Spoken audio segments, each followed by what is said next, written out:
Welcome guys to UTech Exam Prep. In this video we will be covering question 6 of the AWS Certified Solutions Architect series.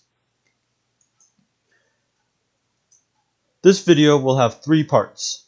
First, there will be the analysis, then we will have the knowledge section, and finally we will have the solution. Analysis stage. A company uses NFS to store large video files in on-premises network attached storage. Each video file ranges in sizes from 1 megabyte to 500 gigabytes.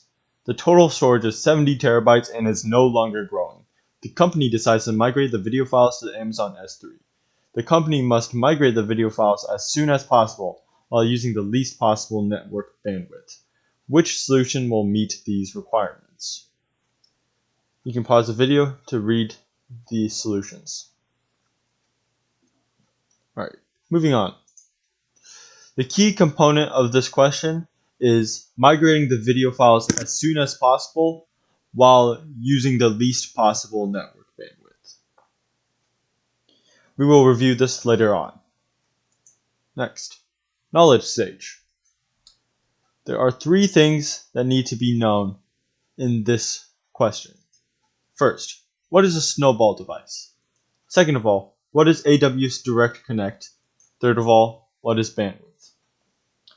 So, reviewing snowball device.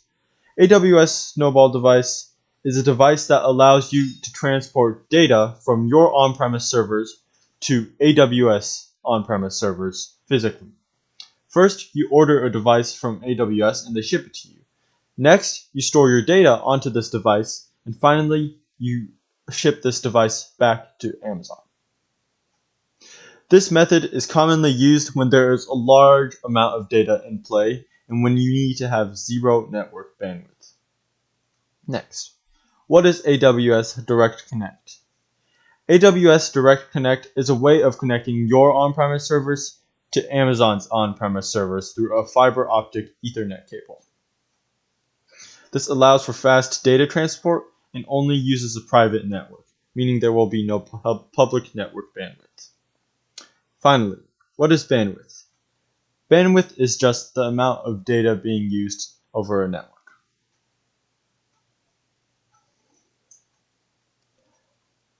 Solution. Here is the question again if you guys want to review it. So, A. Create an S3 bucket. Create an IAM role that has permissions to write to the S3 bucket. Use the AWS CLI to copy all files locally to the S3 bucket. This solution is wrong as it doesn't meet the requirement of using the least possible network bandwidth. Changing the IAM roles has nothing to do with network. C. Deploy an S3 file gateway on premises.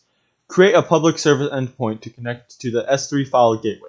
Create an S3 bucket. Create a new NFS file share on the S3 file gateway. Point the new file share to the S3 bucket. Transfer the data from the existing NFS file share to the S3 file gateway. This solution is also wrong, as using file share still uses network bandwidth. This solution does not use the least possible network bandwidth. D. Set up an AWS Direct Connect connection between the on-premises network and AWS. Deploy an S3 file gateway on-premises. Create a public virtual interface to connect to the S3 file gateway. Create an S3 bucket. Create a new NFS file share on the S3 file gateway. Point the new file share to the S3 bucket. Transfer the data from the existing NFS file share to the S3 file gateway. Although this solution is only on a private network, meaning it does use the least possible network bandwidth, meaning 0, this solution would take a long time to set up.